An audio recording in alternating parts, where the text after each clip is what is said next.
everybody, the Seattle Ring Hunter here. Welcome if this is your first time visiting my channel, and if not, welcome back. Got a little project that's going to be pretty exciting today.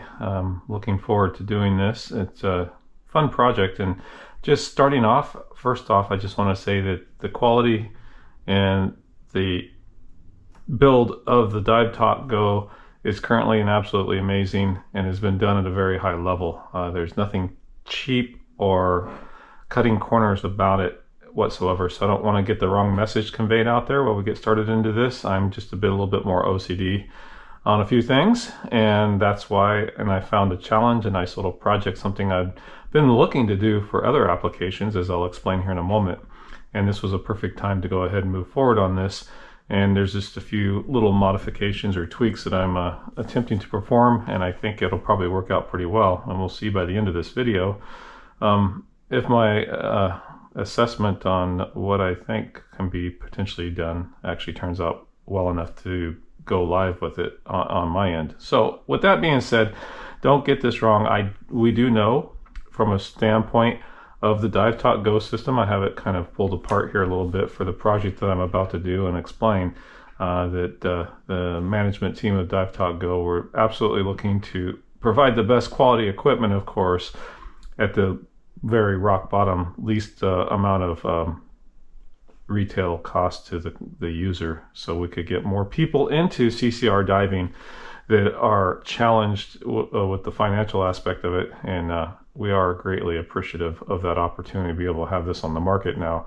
To open up the door as a first-time CCR, it's a great option, I believe, for a lot of divers that are coming out of recreational diving, getting into extended dive times and looking more towards technical diving and just enjoying another style or version of diving that's very peaceful and exciting with the rebreather aspect to it, CCR. So that's where we are. I understand that some of the things that they chose to do was to try to drive the price point down lower just so they can get more people, give more people an opportunity.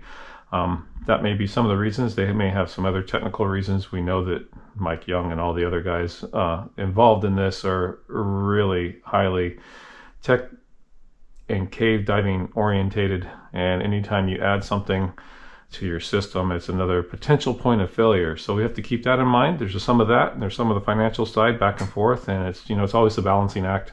What can we get at quantity discount when we want to buy up a bunch of equipment and get it out there on the market so we can get it at that lower price point? Sacrifices are made this way or that way. Sometimes there's personal opinions from the people that are building the equipment versus the people diving the equipment, people in the community. Everyone has a little bit of, you know, and I'm more extreme on not cosmetics as such as just long-term durability of protecting the gear and gear maintenance and being a technician, OCD, very detail orientated, and get a little bit hung up on some of those aspects. So I'm taking it to another extreme where a few things I'd like to try to do to improve this. So a lot of that to say, throwing zero shade on the guys, but everything but appreciation, and full-on appreciation is probably the best word for the efforts that have been provided up to this point on the Dive Talk Go, and everyone involved, all the people involved on the whole other end of the Dive Talk Go opportunity here. And it is an amazing opportunity. So with that being said, I just want to get that out in front kind of as a little disclaimer. Don't think for any second that any of this, if you're considering buying the Dive Talk Go today, for example, don't let any of these things hold you back. Very much so. Get into an opportunity if you need to see the equipment in person, in hand. If you're in Washington State, by all means, my number's available on my YouTube site, and you want to see this equipment up front and personal, no cost to you. I'm very much, well, if you're a serious person that's really looking at seriously getting involved with this CCR unit, call me. We can meet up somewhere at some point in time, and you can take a look at the equipment and see it firsthand.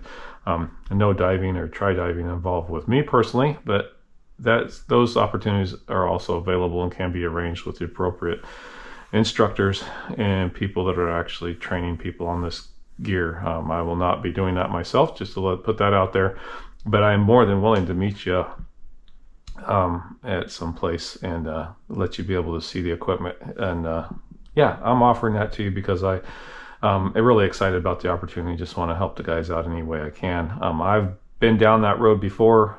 I spent over 2 years of researching CCR units and looking at the exorbitant cost to get involved, the uphill costs to get on plane, and then also you're going to add and tack on a bunch of other training costs and equipment costs and cost of operation. But that is all part of the equation, and then the stuff is either here and there, or it's not, or you got to get up, go halfway across the country to see it. So I am going all over the place here a little bit with my explanation here, but the reality is that I was really excited to have the opportunity to be able to get the training here locally and get my hands on this equipment and to be able to participate at this level. So with that being said, thank you once again for showing up and taking a quick look here. Here's the real rub, and pun intended completely, associated with my scenario or situation. I'm tweaked out a little bit about it. Personally, it has nothing to do with, once again, with the quality of the build. Let me just go back and provide a little bit of history to my understanding, as accurately as I understand it. This unit here, the dive top go, obviously the container, for simple layman terms, the whole base of the unit is bolted on, screwed on very well to this nice polymer plastic plate, and down below here the orientation is for the O2 bottles. Now we'll go ahead and basically show what that orientation looks like, since I've got it here. And we have a compression strap that's going to hold that tank bottle in there, and we'll get this, actually, here we go. It holds it in very securely. There we go. And once you get it past there, if you get it tighter, there we go. That's what I was looking for. We can let out just a little bit, but basically bringing the lever down cinches it tight, and it's not moving anywhere. I mean, it is on there, it's rock solid. So that being the point, we'll take a look here. This is a painted cylinder. It's aluminum cylinder, painted, and only after a few dives through my dive training, it became quickly apparent that it's hammering away at the painted surface and scratching up the labels, and just causing a little bit of wear and tear. I won't say damage, but it is wear and tear, even at this early stage, and I'm just not really personally down with that myself. Even when I first got into diving and put on my big cylinders, I had to get over that, and I quickly did after the newness wore it off on a big cylinder on my back, aluminum 80, or even some of the other ones that have painted steel 100s. That was a little bit of a concern for some of the tank straps that we're using. Quickly got over that, but here again, once again, I just don't like the roughness and having the metal exposed. It's a brand new cylinder, for crying out loud, and it's already getting hammered, looking pretty crappy. And it tears up the labels too, and it scrapes on everything. So the whole reason why I was doing that is because of this very nice and very adequate mounting plate that Mike used. And I think originally the story was that this plate was originally out of probably to mitigate some of this damage. All thanks to him in the beginning, they used a piece of plastic, extruded plastic channel that was cut and shaped, and then because of the amount of compression that this strap is absolutely providing, it squeezed down on the plastic, and I think they had learned that the plastic wasn't going to be robust enough. I think maybe some cracking, or plastic was starting to break or whatever, so it absolutely had to be changed to a metal component. Stainless steel component. The edges are not so sharp that they're going to cut your fingers, but they do have an edge. They've been broke, and they've been worked on and filed, and they've been dressed up per se. But if we go ahead and just show you guys what it looks like, so you understand with when it's mounted in here. There we go.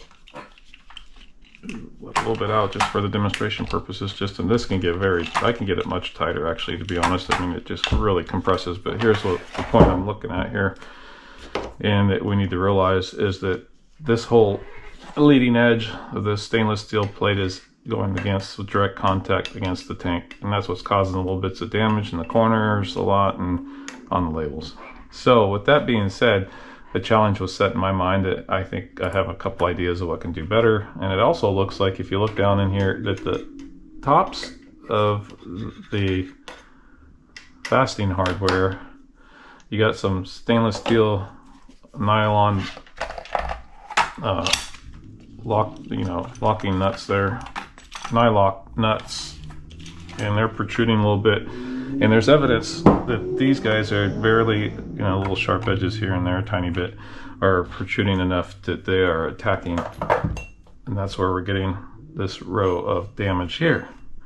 This stuff here is coming from these guys sliding the bottle in and out, most likely. And this stuff here is coming, yeah, that seems appropriate. But at any rate, the damage is here and here, and we've got these spots here and here.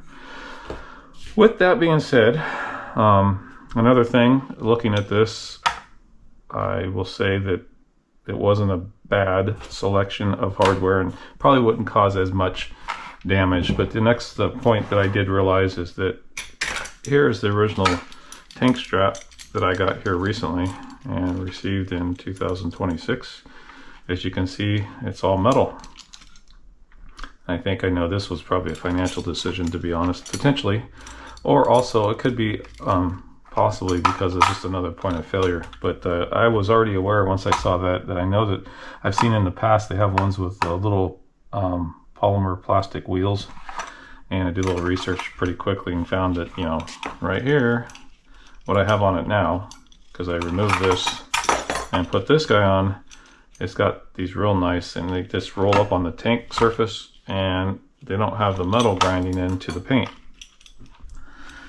So I did find that, and it was provided by Dive Right. So Dive Right, big brand, associated cost potentially, maybe a little bit of a potential failure down the road. We just want it to be robust and, for the long term. One less potential warranty replacement concern, although these things probably last quite a long time if they're using the materials that I would suspect that they are. I'm not exactly sure if they're going to, there's always some failures and things that can happen, but I think maybe more so this price point of this buckle system, and they're also using a little bit of upgraded, this is all just regular nylon, which is perfectly fine, but Dive Right has put the one with the impregnated rubber strips in here. So these are just same type of rubber you would have inside of a bungee cord like this here. It's stretchy. They've woven it in here, the manufacturers have, and that gives a little bit of extra grip around the cylinder. So the cylinder is absolutely not going to be moving at all if you get that tank band strap at the right pressure. I think that you could probably buy these in bulk off the internet because they've been around for so long without that in it, and you get a better price point, and why wouldn't you? So because it's still this is 100% adequate, sufficient. So there's no problem with this at all, really, to be honest. Just one other example here. We look at my big cylinder, and we got Halcyon for a number of years. Their tank strap is a similar one without the wheels on it, of course, because they don't want that failure point ever potentially going into caves and doing all that. So it's all metal, but they did elect. They have gripping rubber strap underneath the rest of this under here, and you can see it there. But they chose to put it here, and you can see the markings on here because it does right against the actual cylinder paint if you have a painted cylinder, and they typically, like GUE divers, don't even dive with painted cylinders. They're not dealing with that so much. But I did see recently down at 8 Diving, I was showing one of these tank straps that has been in use for a number of years, more years than the gentleman had been diving. But as an example, this is a very durable pad that they have, and it puts up with a lot. It's also providing a major grip to the cylinder so it doesn't ever fall out. There's never any concern if you have the tank strap with the appropriate amount of pressure on it that you're going to lose a tank. New divers have to understand how to operate and get the right pressure on these kind of systems, clamping systems, and once they figure that out, then they're good to go. It's very unlikely after you learn where these straps need to be if you get it right, it'll hold that without a problem. So that's one of the upgrades I made in this area here, so it was worth mentioning. Completely unnecessary, well, not fully necessary, but anyway, what isn't exactly necessary. You can dive it in this configuration and this right here and be perfectly fine for years. You will get a hammered tank cylinder looking worse than that over a period of time quickly, potentially. So just leaving that out there, whatever. Not here to hurt anyone's feelings or anything. It's not about that. It's just a project here that I feel that I think I can do better, and I'm hopeful. And here is what I'm going to explain. You guys are all familiar with, not all, but a lot of people are probably familiar with Kydex holsters, using them for pistols and knives and different things you want to hang off the belt. Right here's a piece of Kydex plastic. It's heat moldable. It does a really good job at it, and it becomes kind of rigid actually when it's put together like this. And that was the first thing that came to mind, was a piece of Kydex, and I was thinking I'd put a piece of Kydex in here and heat mold it and just put a buffer of protection between the stainless steel and the the surface there. And I think Kydex would actually work really well. It's actually, I just didn't, what I called tap plastic here in Washington State, they no longer carry the Kydex material for whatever reason. They used to carry it, but for whatever reason, they no longer sell it. And then I was brought into my attention that the other option of what they do sell that is heat moldable is this lovely stuff here. I have a piece of it that I bought off of Amazon, and it's a polymer, and it is actually right here. Whoop. This is UHMW Ultra High Molecular Polyurethane. The benefits are extremely long molecular chains in it, which gives it the strength, and extremely high wear and abrasion resistant, and heat moldable. And we're talking 280 to 300 degrees Fahrenheit to get it to a pliable state where it does not actually melt, but it is pliable and can take and be pressed and molded and shaped, and then once it cools down, it'll hold that shape. To be quite honest, there's a UHMW PE at the end, if I'm not mistaken, which is the next level of this material, and it's they're actually using it for bearing plates and making gears, machining gears out of it actually. And this stuff is machinable too, so if you have a lathe or you have a router or anything like that, and you got mill ends, you know, you can actually route this stuff and do it with CNC and get very precise cuts and such, and pieces and parts made out of this stuff. So most likely, I think Mike might have actually used this, the UHMW, for this back plate is kind of what I'm thinking. Probably pretty much close to being on par with that thought, because it is an excellent choice in material for that.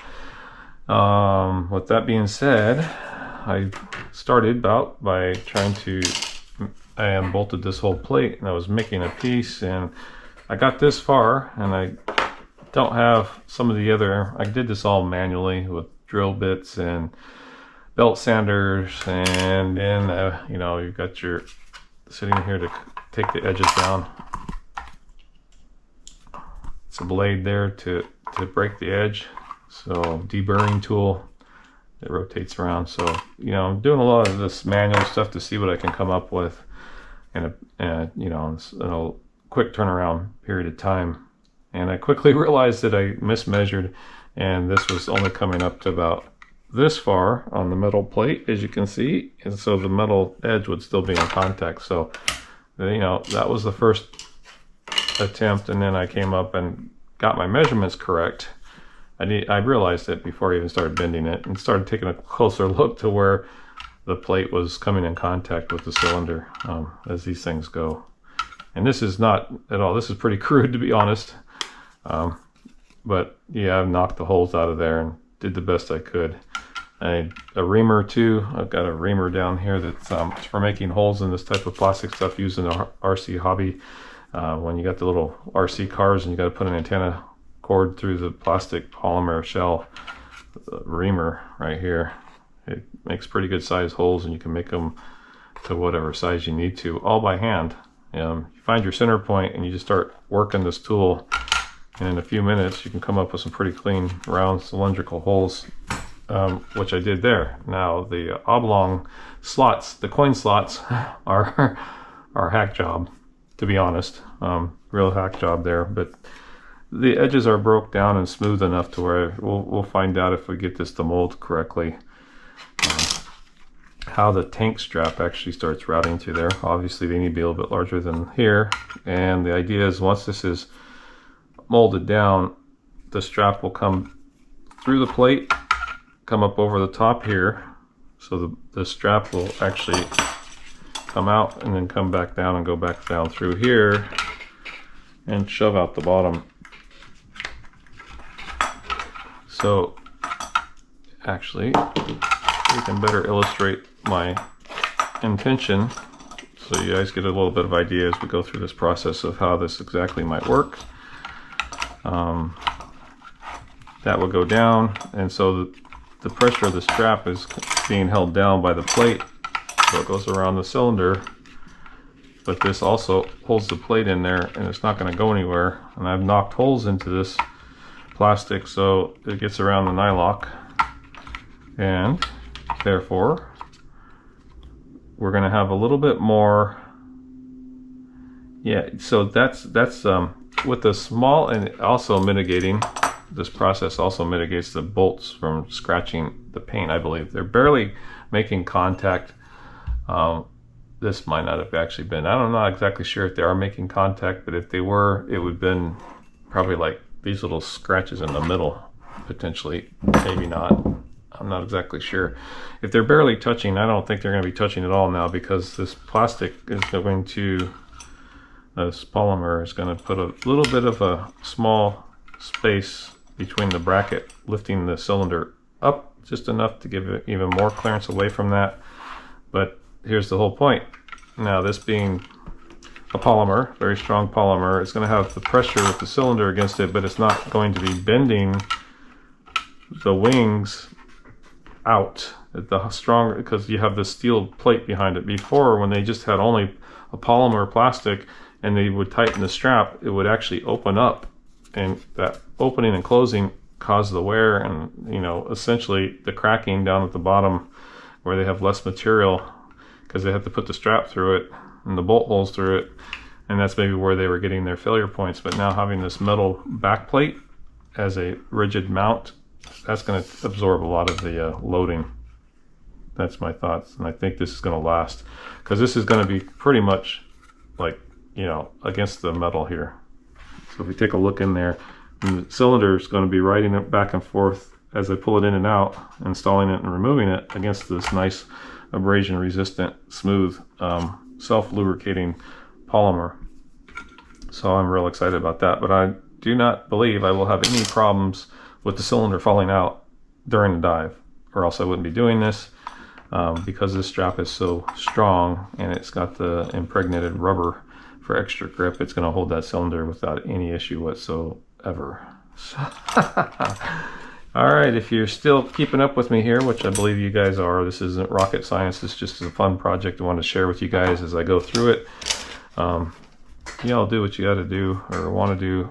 You take that all into your own responsibility. Just be safe about what you're doing and be thoughtful about what you're doing and test things out. And if it doesn't work, you gotta remove it and, you know, let others know if there's something you've put out there that absolutely didn't work, that, hey, we're going to remove this from the public view, and you know, let's think about something else, because this didn't work out for some reason. If it causes an issue during a dive, which I don't perceive it will, but you never know until you take and try it out, and, you know, do that in moderation. You're not going to go out there and bang out a huge mission critical dive and everything when you're just kind of getting this stuff together. You got to go slow. Slow is fast, and make sure that everything's working properly before you put yourself into a situation and have to deal with something that you did to change the configuration of all this. So you want to be safe about it. And I keep coming back to that, because we're all responsible adults and individuals, and we need to take responsibility for ourselves and the actions that we take, but also for the things that we put out there in the open space. So I'm very much well aware of that.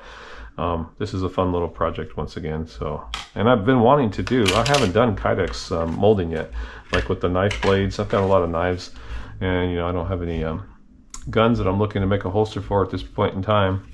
But you know, that is something I've always thought that'd be a lot of fun to do. I'll probably get around to doing some of that here, maybe playing around with that now that I've got this opportunity in front of me. With that being said, I'm going to go ahead and clear the table here of our O2 cylinders. They don't need to be up here any longer, and we want to get them off the workbench surface because of what we're bringing up next. We'll get those out of the way so that we're safe and sound. With that, my intention here once again is to heat this up. There's several ways of heating this. You can go as cheap as getting a heat gun from your local hardware store, but the problem with that is I'm looking to make basically 3 bins, one up and all at the same time is what I really want to do. So you got 1 down here in the gutter, 2 here, so you got 2, and then the edge 3 and 4. So to press this down, whoop, and then press the edges over and get that all done at once. Going back and forth with the heat gun and hitting both sides and holding it and all that, and then you get over here and then you start working this area while this area starts cooling down. Now you want to do a consistent heat.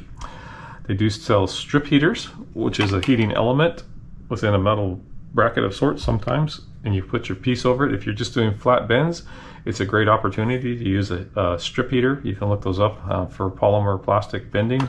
Strip heaters have been around for some period of time. Adam Savage, great guy. He's actually used it on some of his modeling, and he actually demonstrates how the strip heater, he's invested in one and has had a lot of great opportunity to use it with different types of polymer like this, and he uses it to bend, make a 90-degree angle or different angles, and then he puts it on his structure or his sculptures, or his, well, actually he was making something like almost looked like a Star Wars person with armor. And he was trying to make plates that look like metal. So he would put the molded plastic and then paint it to make it look like it was metal. And it turned out really well. You can find his video out there. It's pretty cool. You know, from Mythbusters, Adam Savage. So those guys are amazing. The things that they come up with over the years. And the strip heater was an idea, but it's also just doing a single line at a time, and I didn't want that. So the next best thing that people in the community have been doing, even with Kydex, God no, not Tyvek. That's the white bunny suits and the insulation barrier that they put behind the stuff on your house. We don't want to be heating that stuff up by DuPont. Kydex, yes, Kydex, right here. This stuff here. Yeah, this is not Kydex. This is the UHMW polymer. And so what we're going to bring into the situation here is, we'll skid it and we'll bring it right back. Ba-ba! Black & Decker, first time use, bought specifically for this application. Of course, we've got our nice labeling on the front end of this, and just so you can see it. Thermoplastic heating chamber, not for food use. Yeah, you got some off-gassing and such. It's probably not a great idea.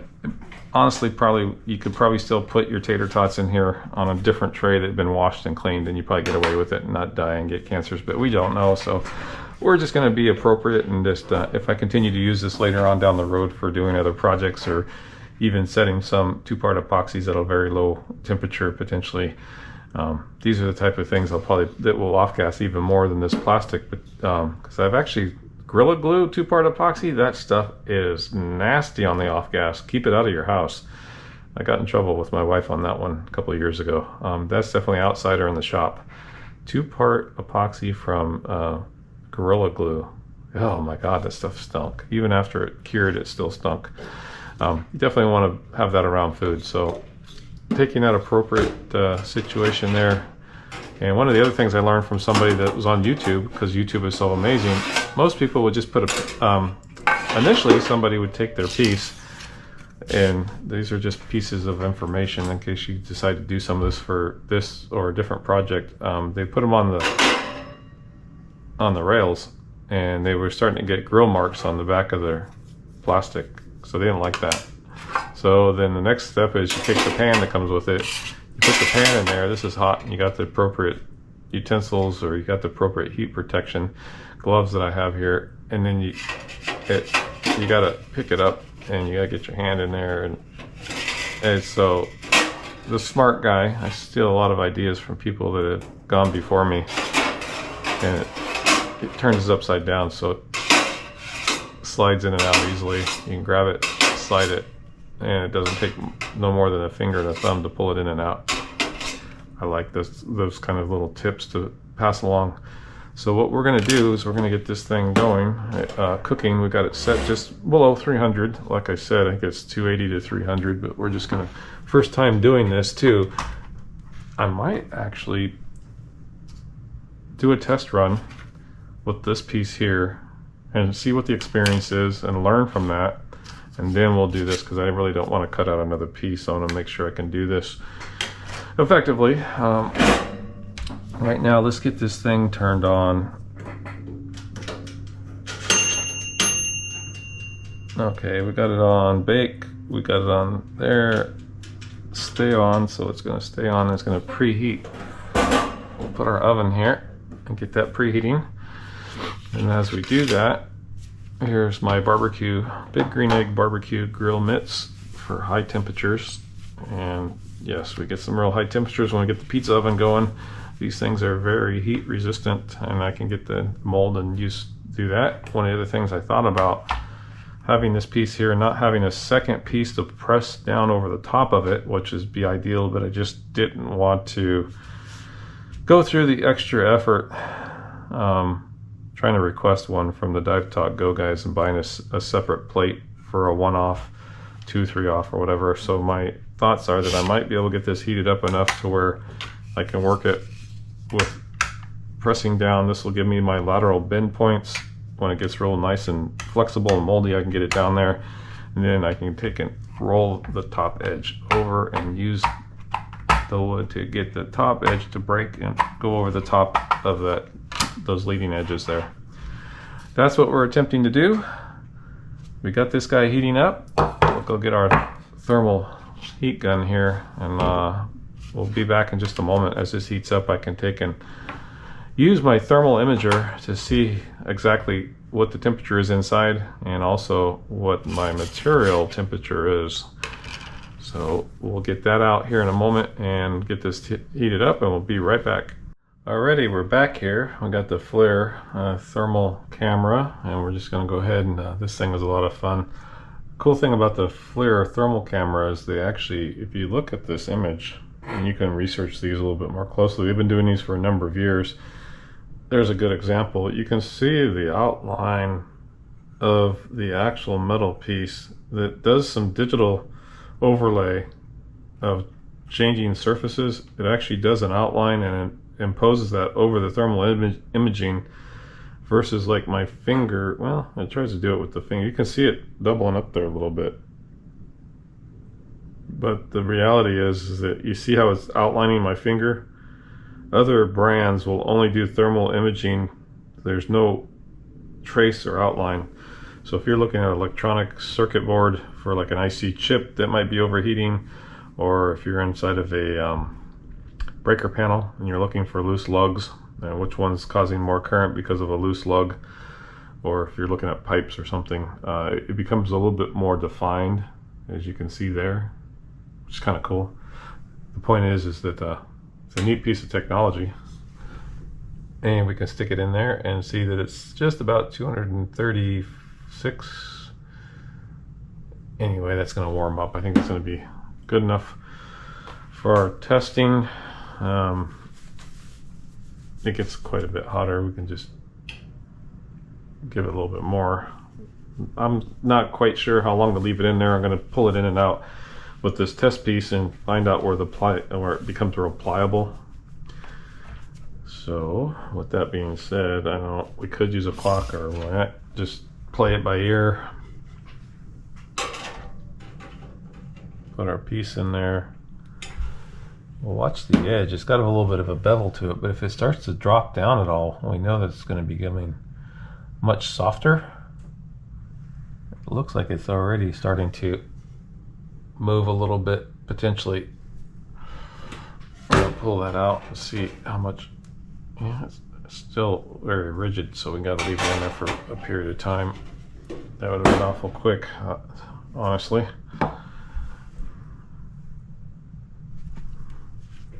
time wise, we're at 41 minutes past the hour. And this guy is gonna cook for a few minutes, maybe. We'll speed this process up.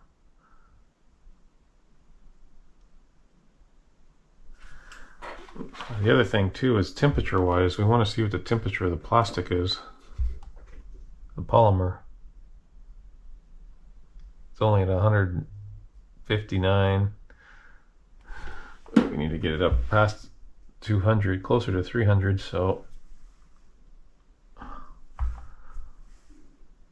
it's going to take a while for it to sit in there.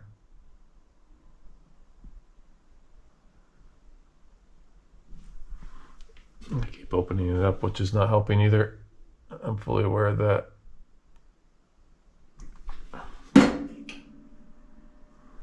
Get it close to 300 on the thermostat here. Temperature up to 300. We'll let that get in there and all right. See if we see any bending of it. Once it starts to really warm up and get soft, I would expect at some point it might drop a little bit against that tray. This is a new experience for me, fun one.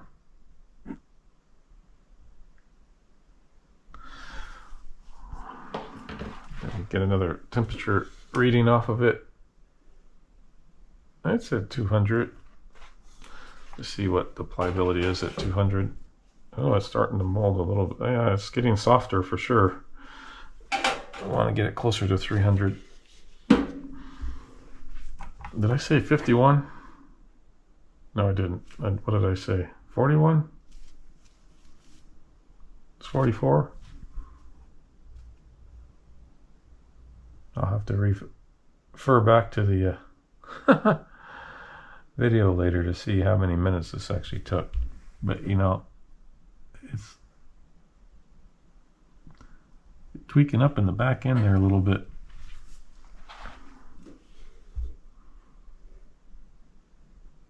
Still around 200. Kick this thing up past 300 degrees to get this temperature on the actual tray more to where I need it. We've got more than enough range. Get this thing way over 450 and we're not going that high, so our heater oven is absolutely appropriate for this job.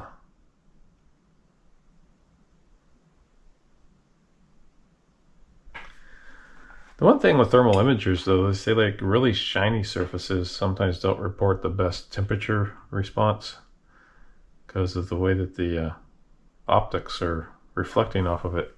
But oh, 240, this is going to be nice and soft. I think we're pretty much ready. Oh yeah. Well, let's see how much ready we are. I don't know. No, it's bendable, but it's not exactly as much bendy as I need it to be. Not as pliable, if we want to get more specific. Get that over the middle. Not really over the middle. I was being completely fair to the part. Now I'm over the middle of the heating element, which is in the middle of the actual toaster oven. And a little bit of convection, they say, is going on in here. I mean, no. Natural convection. There's no fan or anything moving stuff around. If this thing starts to go flat, I'm going to know that I'm like, remove it as soon as possible because I'll know it'll be extremely pliable at that point.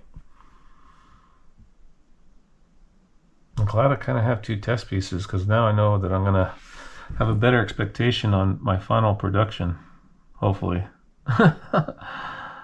My go live piece over here. Here comes the heat. Heat that buddy up. Get it hot. I got work to do here.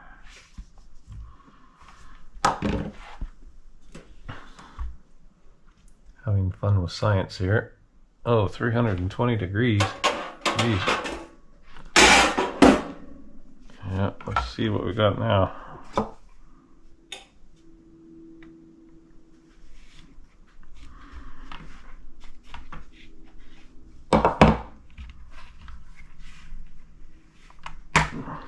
Yeah, it's starting to come into play. It's not exactly where I want it to be quite yet. So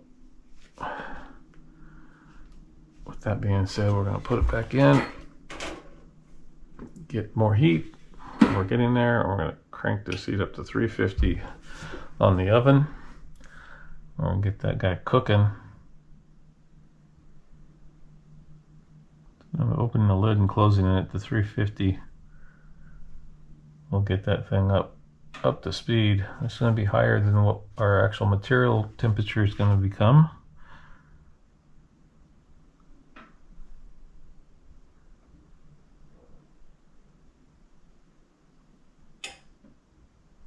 Doing the waiting game.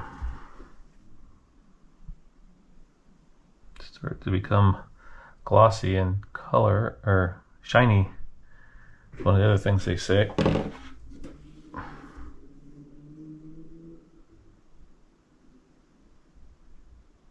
Only 250. It's got to get closer to 300 plus.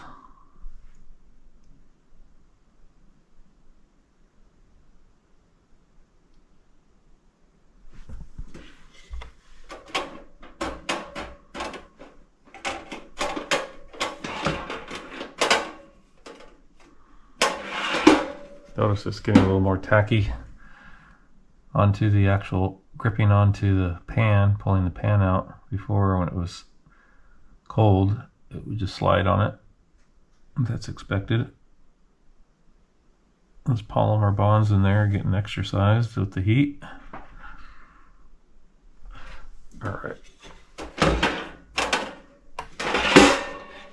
Oh, we got some meltage on the bottom we gotta be careful of.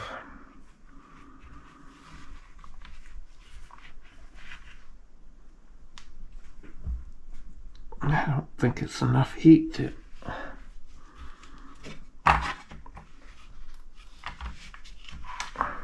break the top edge.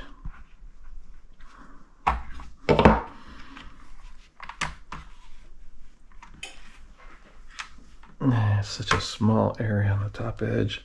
It's gonna have to get a lot more heat.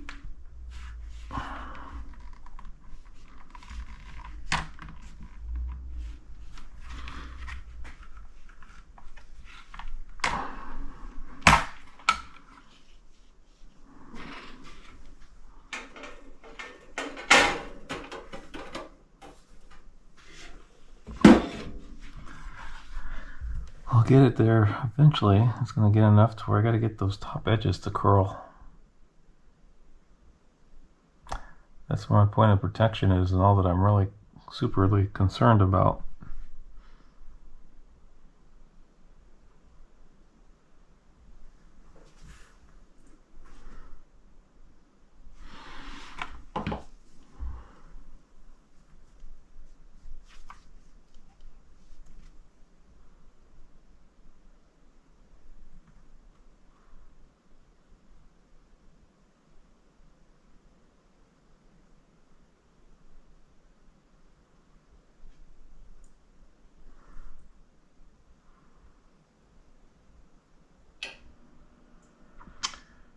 You know, even if I can't get it to break over the edge, as long as the cylinder is hitting the plastic, to be honest, and it's not touching the metal, that's all I'm really looking for. And it might be much easier in retrospect, and this is why I have a test piece here. If I'm doing just this much, it's going to be enough, because the cylinder is going to, yeah, this is getting hot there in those spots. Let's keep our temperature inside. I think just having enough up ramp, this is going to be perfectly fine for my application, because this tank strap's going to hold it down. But we can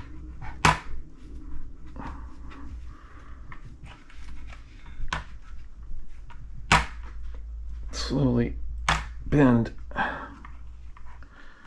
so it's going to hold as it cools down.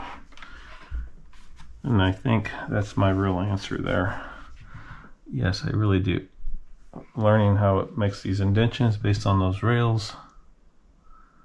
I may put the plastic in there a certain way not to have that, but this is going to be perfectly fine. Wow, this small one would have actually worked, judging upon this.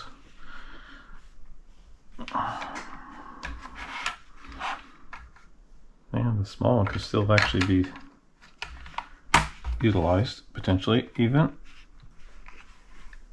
Here I'm thinking that,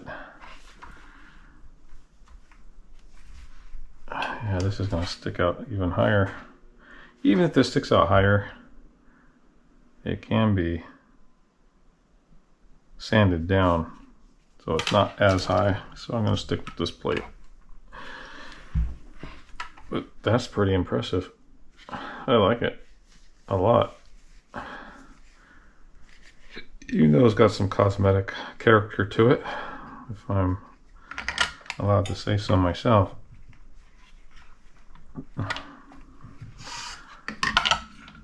Though this is all a learning experience, of course. And I may trim it down a little bit, or I may not. We'll see how that part goes. Now I gotta get this piece heated up and figure out, wow, that's a molded piece. As soon as that dries, it's just gonna be that shape moving from here on out.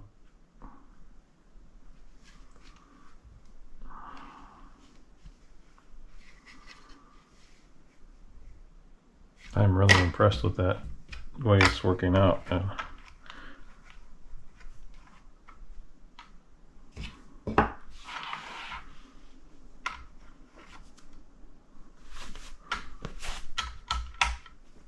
It's already cooling down to touch. There's an example. You can see exactly what we're after here. If we get the light on this. Where did we put the light? We've now got plastic protection right against the cylinder and the bracket. What more could we ask for? That is very, very, very nice.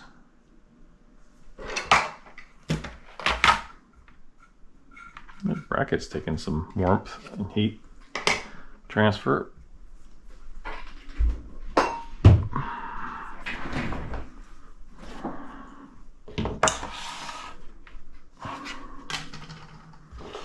My hands are nice and cool. They are not overheated, so I don't have to worry about that.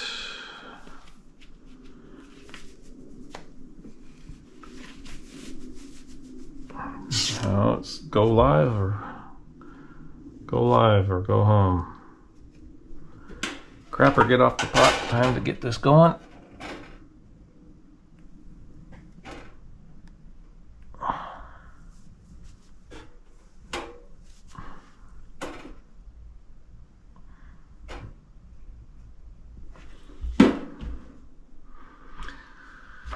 We'll let that cook for a while, and then we'll give it another one of these. And we may be in business. I may choose to shorten the length on this one, or I may choose to leave it. We'll see how it looks, make an assessment how it fits up.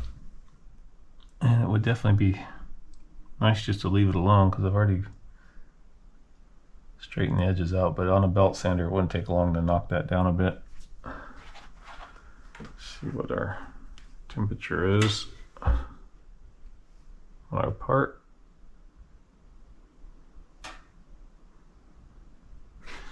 It's getting close to 200. It's 170 something.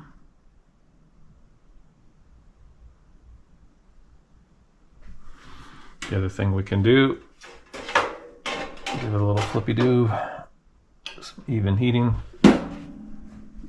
both sides of it.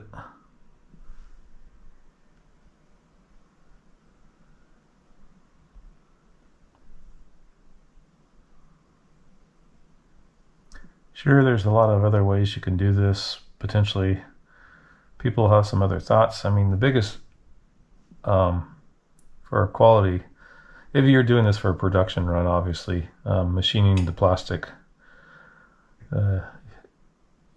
machining the polymer would be your best output.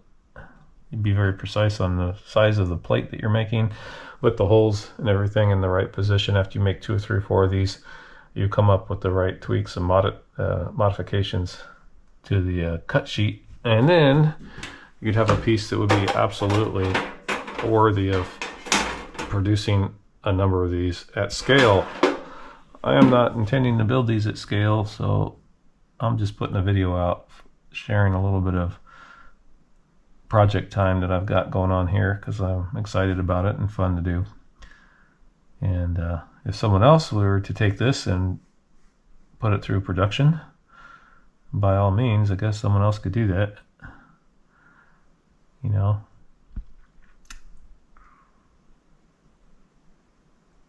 you could even have these stamped out and made pretty easily by a job shop, you know, cut send kind of guys. It wouldn't be a big deal at all. You get a whole bunch of these stacked up. We don't need a whole bunch of them. Only a few other people might find this to be, hey, that's a good idea. And who knows where this whole little project will lead to.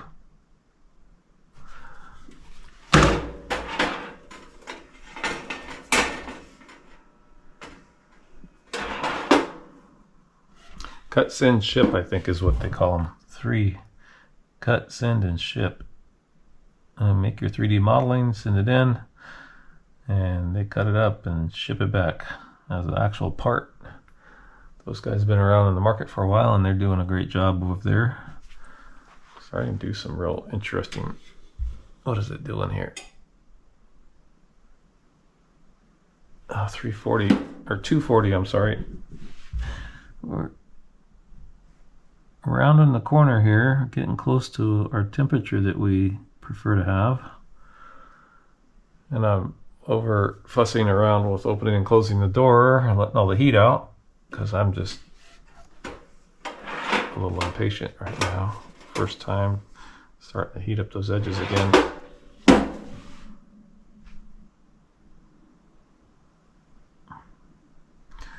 Give it a good cook on this and then we'll go for the bend. See how we do. I need a flat pan, but they always have these to try to make the pan more durable. A flat pan would probably be better though.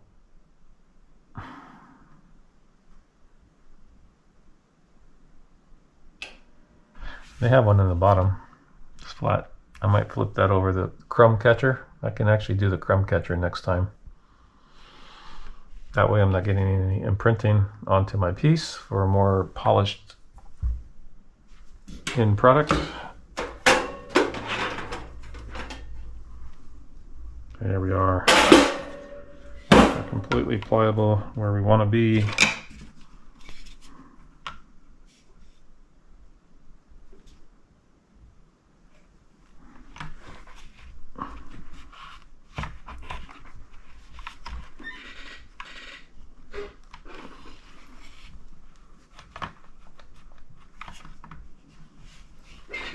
Do I want to bend it over? Or do I not want to bend it over? Shit. I don't know. Actually, I don't want to bend it over. I'm going to take it to the belt sander and reduce the sides of it. I think it'll just be better.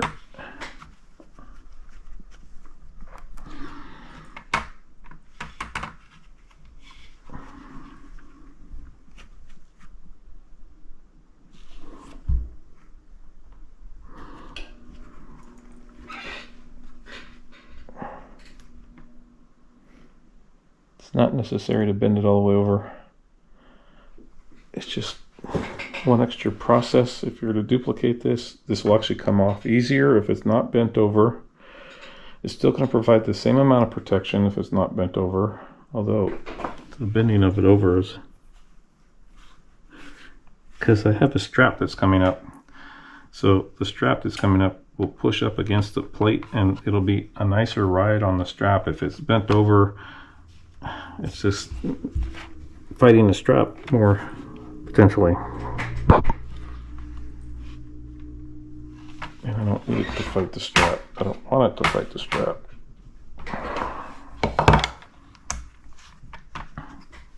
Actually, to be honest, I'm on the money. I've molded this thing exactly where it needs to be, and I'm very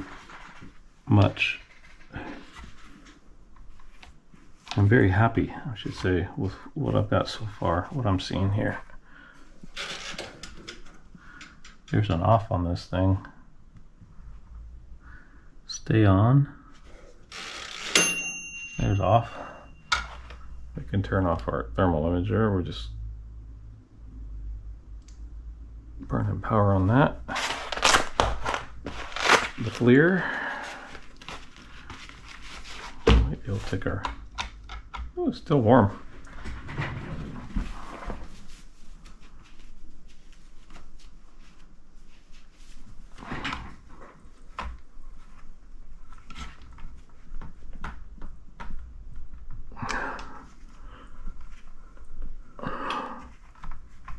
There we go.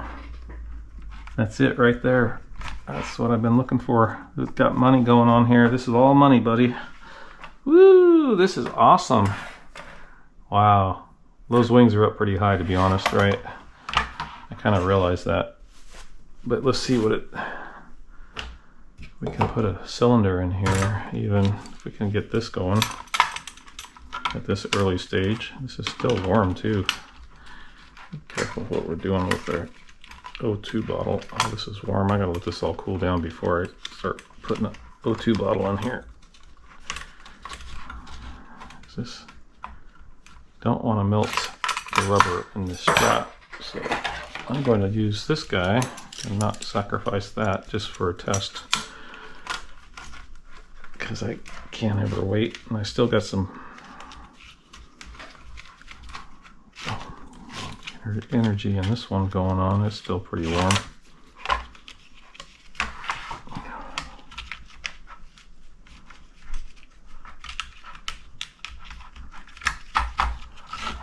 And I couldn't have asked for it.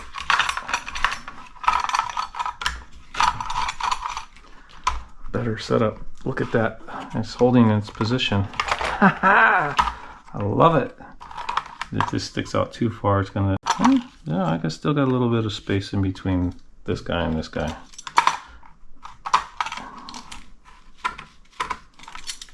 And then we come behind through center, number 1, back down through here and up through here. We're trying to tighten it.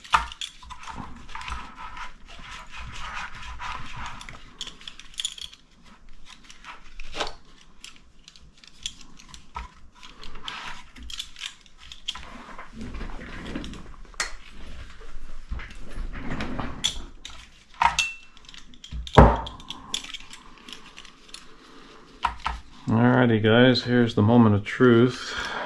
I'm gonna slap this cylinder in here, cinch up the bracket, essentially.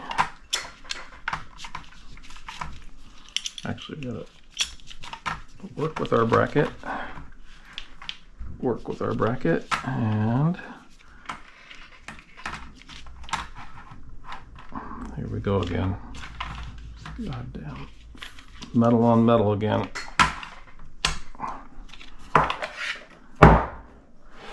Holy smokes.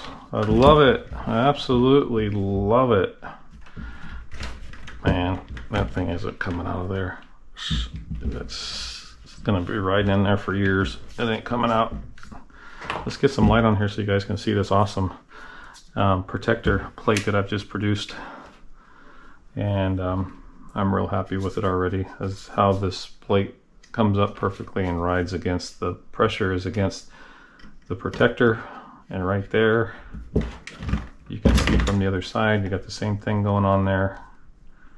It's exactly what the doctor ordered.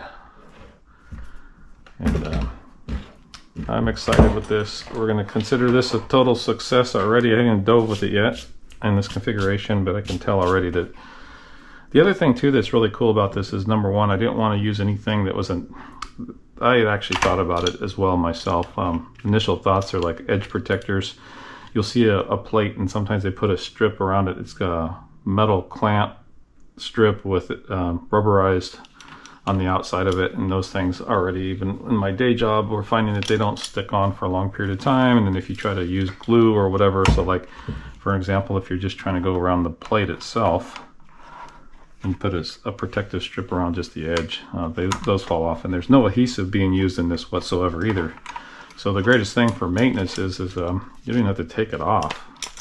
Just rinse this unit out as you normally would rinse your equipment. But if you needed to slip it up a little bit, you can take a garden hose and blast fresh water right down in there and clear out any sand, salt water, or any other debris, and it's completely going to clean that up. No different than, you know, the go being screwed to the back plate, or this plate itself screwed to the back plate.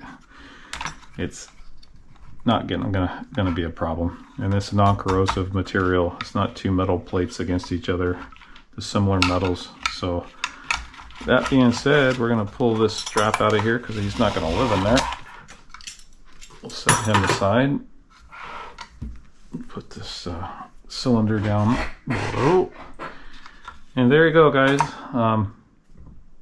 Awesome. I love it already. I don't think I'm going to even take it to the belt sander and do any other shaping or anything on this or clean up on it. It is exactly... That actually kind of turned out nice. It's got a little bit of a clean edge there, but so like even with this, all I'll do is see how this is. I don't know if the extra light can show that there's a little bit of a melted edge there, and the tank strap's going to ride up here. But that's where you take a situation like this and you can clean that edge up and make it a real nice contour or a broken edge. So it's not going to catch or damage anything on the strap. And now that edge is smoothed out.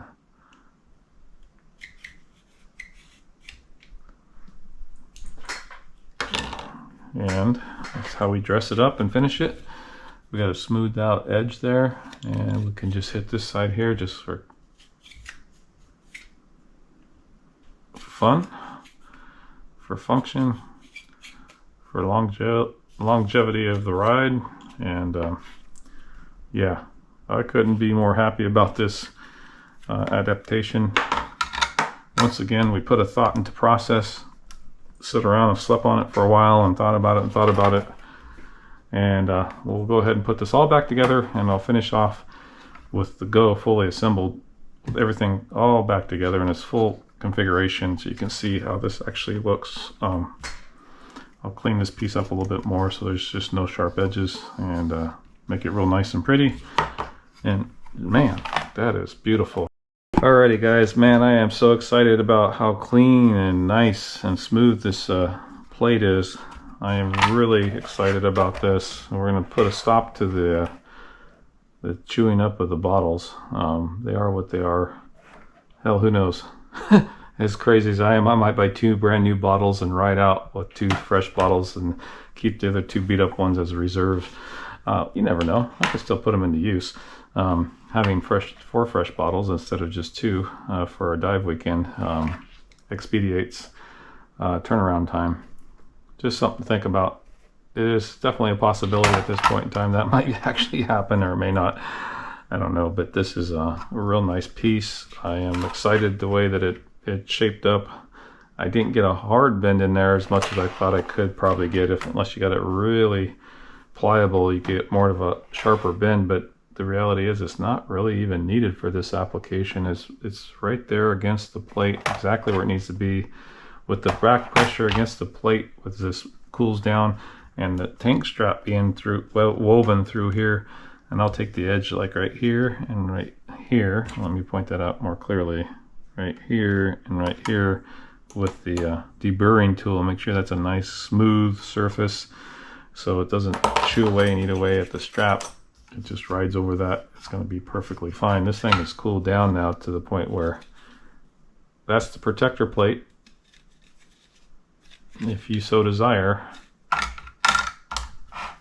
you can reach out to me specifically if you have any questions or concerns. The video pretty much explains everything in more detail than really necessary, but it's fun to share these things from time to time when you get an idea, and I'm liking it a lot. Alrighty guys, we'll get some glam shots after I put it all back together here and close this up, and then we're going to go out and get some diving in here very soon.